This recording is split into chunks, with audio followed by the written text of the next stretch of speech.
بل بڑھتے جاتے ہیں. آل آف اے سڈن اکتوبر میں پشاور میں 6 گھر پتہ چلا ابتدائی کہ انہوں نے شیر افضل نام کے جتنے یہ ڈیفالٹر تھے ان کے بل جو ہے ریٹرننگ افسر کو بھیج دیے کہ جی یہ وہ شیر افضل ہے اور وہ میرے کھاتے میں ریٹرننگ افسر نے ڈال دیے. پھر زیادہ تر ڈسکوالیفیکیشن اس بنیاد پہ ہیں کہ جی آپ پہ پرچے ہیں، فلاں پہ پرچے ہیں.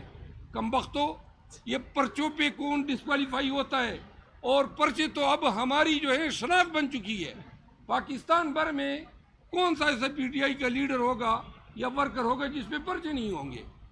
یہ پرچے نہیں ہوتے ہیں جس پہ ڈسکوالیفائی ہوتا ہے. حتیٰ کہ بندہ اگر سزا بھی ہو جائے تو جب تک کہ مارل ٹرپیچیوڈ کا آفینس نہ ہو ڈسکوالیفیکیشن نہیں ہوتی ہے.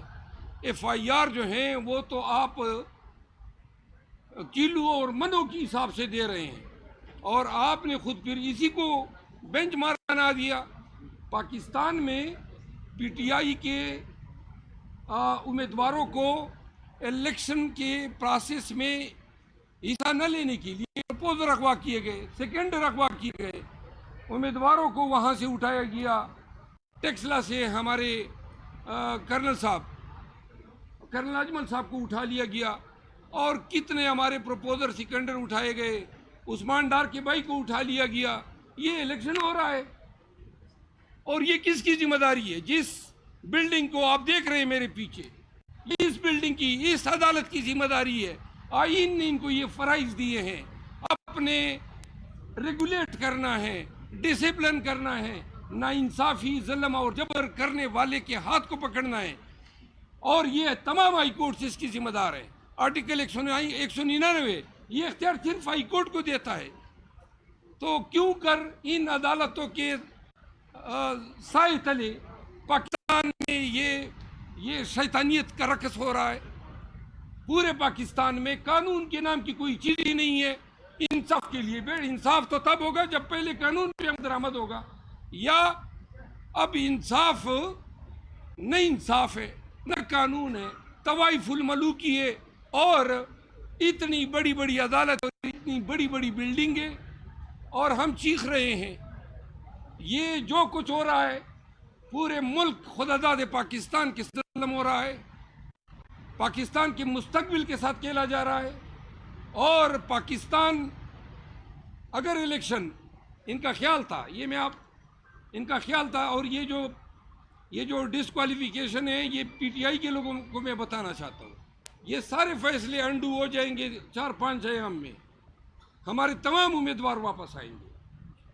جب امیدوار بھی ہوں گے اور بیڈ بھی ہوگا تو ہمیں خدشہ ہے کہ یہ لوگ الیکشن کو تاخیر کا نشانہ بنائیں گے اور تاخیر کے لیے اس ملک میں کوئی ہنہونی ہوگی، کچھ بھی ہو سکتا ہے. تو لہٰذا پوری قوم کو الرٹ رہنا چاہیے کہ اب جب سارے راستے بند ہو جائیں گے تو جن کو لایا گیا اس لاڈلے کو جو پہلے کہتا تھا کہ مجھے کیوں نکالا اور اب کہتا پھر رہا ہے کہ مجھے کیوں نہیں، اب وہ کہتا پھر رہا ہے کہ میں وزیر اعظم بننے والا ہوں. وزیر اعظم 2 لوگ بناتے ہیں، یا خدا بناتا ہے یا عوام بناتے ہیں. ان کے اس کرتوتوں کی وجہ سے خدا کی نظروں میں یہ گمراہ ہے اور عوام کے ساتھ، عوام کا رویہ اس کی پارٹی کے ساتھ اور اس کے ساتھ میدان میں جا کے دیکھ لیں. 2.5 مہینے 3 مہینے پورے ہونے کو ہے، پاکستان بھر میں ایک جلسہ تک نہیں کر سکا اور ہم جلسے کرنا چاہتے ہیں. ہمارے گردنوں پہ انہوں نے خنجر رکھے ہوئے ہیں. الیکشن شیڈول آ چکا ہے اور صرف پاکستان تحریک انصاف پہ قدغن ہے. یہ ان عدالتوں کو نظر نہیں آ رہا ہے. مروت صاحب یہ بتائیں کہ آپ نے ساری عدالتوں کو مورد الزام ٹھہرایا ہے. پشاور ہائی کورٹ سے آپ کو کلیئر کٹ انصاف مل رہا ہے اور یوں لگ رہا ہے کہ پشاور ہائی کورٹ باقی عدالتوں سے ایک الگ سٹانس لے کے کھڑی ہے. پشاور ہائی کورٹ کو آپ کیسے دیکھتے ہیں؟ انصاف تب ہو، یہ میں آپ سب کو سمجھا دوں.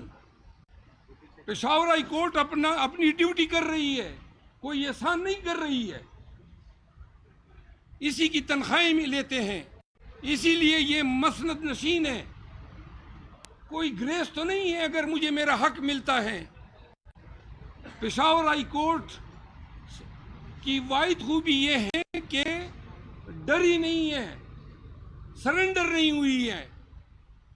باقی میں آپ کو عرض کر دوں, ملک میں یہ طوائف الملوکی نہ ہوتی اگر عدالتیں جو ہیں قانون کے ساتھ کھڑی رہتی. کیوں کر ایک آئی جی کی جرت ہوتی ہے بلا وجہ اس کی پولیس جاتی ہے جمشید دستی کے گھر میں, بلا وجہ مجھے لاہور ہائی کورٹ کے سامنے اٹھایا جاتا ہے. ہائی کورٹ 5 دن بعد کہتی ہے غلط فیصلہ تھا گرفتاری کا. یہ قانون ہے, جس نے مجھے غلط اندر کیا اس کو بلاؤ نا, اس کو بھی اندر کرو. یہ انصاف ہے, یہ انصاف ہے. 14 دفعہ علی محمد خان کو گرفتار کیا گیا, 17 دفعہ شہریار افریدی کو گرفتار کیا گیا رہائی کے بعد.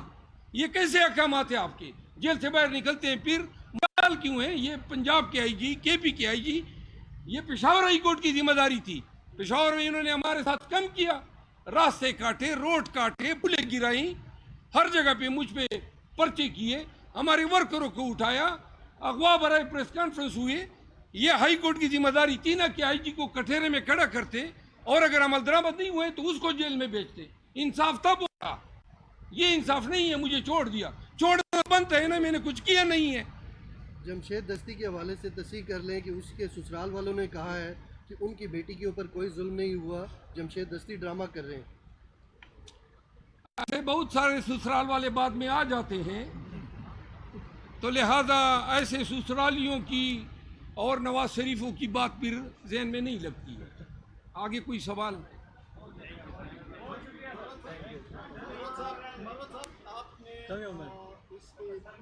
بڑی سخت تنقید کی کہ عدالتوں میں یہ ظلم ہو رہا ہے, ہمارے امیدواران کے کاغذات مسترد کیے جاتے ہیں. تو جب 2018 میں ایگریکلچر کا محکمہ یہ سب کچھ کر رہا تھا اور 25 ممبران کو بھی اغوا کیا جا رہا تھا, جہانگیر ترین اپنے جہاز کو بھر رہا تھا, تو اس کی بھی آپ تنقید کرتے ہیں اور اس کی بھی مخالفت. جس دور میں بھی جس دور میں بحیثیت وکیل میں یہ میرا ایمان ہے, اور ہر دور میں ہم کڑے رہیں گے ظلم کے خلاف, چاہے وہ کسی پارٹی کی حکومت ہو. پہلی بات. دوسری بات یہ ہے وہ اس وقت بھی قانون کی حکمرانی کی کمزوری تھی. اگر یہ ترین جو ہے جہاز بھر کے لا رہا تھا. میں یہ کہنا چاہتا ہوں پاکستانیوں کو یہ سمجھ لینا چاہیے کہ قانون میں پیمرا جو ہے میڈیا کو ریگولیٹ کرتا ہے, ان کے تمام افعال کو سزائیں بھی دیتا ہے, جزا تو وہ دیتے ہی نہیں ہے. اب آپ یہ دیکھیں کہ پاکستان میں عوام کے حقوق کی پامالی سے روکنے کا اختیار, یعنی اگر مجھے کوئی غلط گرفتار کرتا ہے تو یہ آرٹیکل 9 کی خلاف ورزی ہے. مجھے کوئی قانون کے مطابق ٹریٹمنٹ نہیں دیتا ہے تو آرٹیکل 4 کی خلاف ورزی ہے. کوئی مجھے میری 28 سے کھینچتا ہے, میرے گردن میں ہاتھ ڈالتا ہے تو آرٹیکل 14 کی خلاف ورزی ہے. کوئی میرے جلسے میں شرکت سے مجھے منع کرتا ہے تو یہ آرٹیکل 19 کی خلاف ورزی ہے. کوئی میری تفریق کرتا ہے پی پی پی یا پی ایم ایل این اور پی ٹی آئی میں تو آرٹیکل 25 کی خلاف ورزی ہے. اس آئین کے ان بنیادی حقوق کی انفورسمنٹ کا حق اعلیٰ عدلیہ کو ہے. تو اگر یہ انفورسمنٹ میں کامیاب ہوتے تو یہ ملک میں یہ ہوتا. صرف اس سے مسئلہ حل نہیں ہونا ہے کہ آپ مجھے میری ڈسکوالیفیکیشن ختم کر کے مجھے امیدوار بنا دے. جس بدبخت ریٹرننگ افسر نے یہ غلط آرڈر کیا ہے اس کو کٹہرے میں کھڑا کر کے سزا دینی چاہیے تاکہ لوگ عبرت کر. اسلام آباد میں پولیس کیا کرتی رہی؟ ایک دفعہ ایک ایس پی آئی جی کو اسلام آباد میں جیل بھیج دیتے, دوسرے سبق سیکھتے, بھائی یہی جناب اچھا جی بیل آپ کو دے دیتے. وہ بیل تو میرا حق ہے, کسی کا احسان تو نہیں ہے مجھ پہ. شیر عبد المرود صاحب, آپ نے کہا کہ آپ کو خدشہ ہے کہ الیکشن تاخیر کا شکار ہو سکتا ہے, کچھ بھی ہو سکتا ہے. کس بنیاد پہ آپ کو خدشہ ہے کہ الیکشن تاخیر کا شکار ہو؟ بنیاد تو عوام ہے. عوام نے ان کو منہ نہیں لگانا ہے, تو لہذا عوام ان کے پاس نہیں ہے, ووٹ ان کے پاس نہیں ہے. 8 فروری ان کا یوم احتساب ہے اور ان کے لیے یوم قیامت ہوگا. یہ 8 فروری کو عوام کو ووٹ ڈالنے تب دے گی جب پی ٹی آئی نہیں ہوگی, اور پی ٹی آئی جو ہے قانون کے مطابق یہ سب کچھ کر سکتے ہیں، آئین نہیں لکھ سکتے ہیں. یہ ہمارے حقوق ہیں، عدالت پابند ہے کہ ہماری ان حقوق کو ہمیں دلائیں، انفورس کرائیں. جب تک 1973 آئین کے بنیادی حقوق کا چیپٹر اس حالت میں ایکٹیو ہے، تب تک جو ہے پی ٹی آئی کو کوئی باہر نہیں رکھ سکتا ہے. بلے کا نشان نہ ملا. مگر صاحب یہ کہیے گا، آپ بار بار الیکشن میں تاخیر کی بات کر رہے ہیں. اسی عدالت کے چیف جسٹس صاحب نے ریمارکس دے رکھے ہیں کہ انتخابات میں تاخیر کی کوئی ذکر نہ کرے. اگر کسی کو کوئی بات آتی بھی ہے تو وہ اپنے گھر میں اپنی بیوی سے اس کا ذکر کریں. تو یہ آپ ان احکامات کی خلاف ورزی نہیں کر رہے، وہ بھی سپریم کورٹ کے ہاتھے میں کھڑے ہو کے؟ ہم نے سپریم کورٹ کے احکامات کی بھی بدترین نامزدگی دیکھی ہے. تازہ ترین 14 مئی کا فیصلہ آپ کے سامنے ہے. 14 مئی کو سپریم کورٹ، اسی سپریم کورٹ کا فیصلہ ہے. پامال ہوا، کیا ہوا؟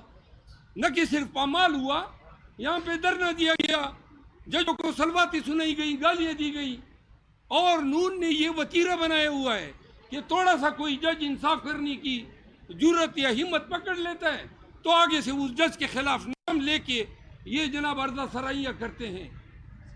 اعلیٰ عدلیہ کو چاہیے کہ جو بھی جج کا نام لے کے اس کے جوڈیشل کنڈکٹ پہ بلا جواز یا بدنیتی پر مبنی تنقید کرتا ہے، ان لوگوں کو کٹہرے میں کھڑا کرنا چاہیے. اس وقت باندیال صاحب شہباز شریف کو کٹہرے میں کھڑا کرتے توہین عدالت میں، یہ سلسلہ تھام جاتا.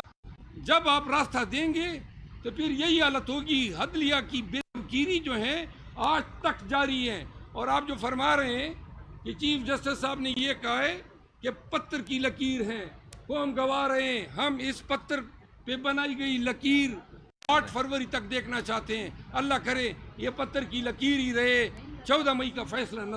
صاحب یہ بتائیں کہ پی ٹی آئی کے کچھ جو رہنما ہیں، آروز نے بڑی شفقت بھی کی ہے ان کے ساتھ. بابر اعوان ہیں، لطیف کھوسہ کے کاغذات منظور ہوئے ہیں، اس کے علاوہ عمر ایوب ہیں، تو ان کے لیے کوئی تعریفی کلمات کہیں گے؟ جی، جن ریٹرننگ آفیسر نے کاغذاتی نامزدگی چند ایک کے اگر منظور کیے ہیں تو یہ کوئی شفقت نہیں ہے. وہ جو دوسری طرف کے سینکڑوں چھوڑوں کے ایکسیپٹ کیے ہیں وہ بھی تو آپ سامنے رکھیں. اور بابر اعوان، لطیف کوسہ یا بہت سارے یہ بڑے چوٹی کے وکیل ہیں، تو لہٰذا ان کو پتہ ہے کہ اگر دیکھیں ڈسکوالیفیکیشن کے لیے کوئی قانونی جواز تو دینا ہوتا ہے، کوئی ایک جواز تو دینا ہے نا. میرا جواز انہوں نے دیا ہے. اور آپ سب یاد رکھیں، میں خود جاؤں گا ہائی کورٹ میں، اس آرو کو ہائی کورٹ پوچھے گی کہ بھائی ان بجلی کے کنیکشنوں کا اس سے کیا تعلق ہے. کوئی جواب بنے گا اس کے ذہن میں یہ جرم ہے، فراڈ ہے، چیٹنگ ہے. اس میں کبھی اور آرو کی ملی بھگت کے ساتھ ہے. میں آپ سب کا بہت مشکور ہوں. Thank you. عمر ایوب صاحب وکیل نہیں ہیں.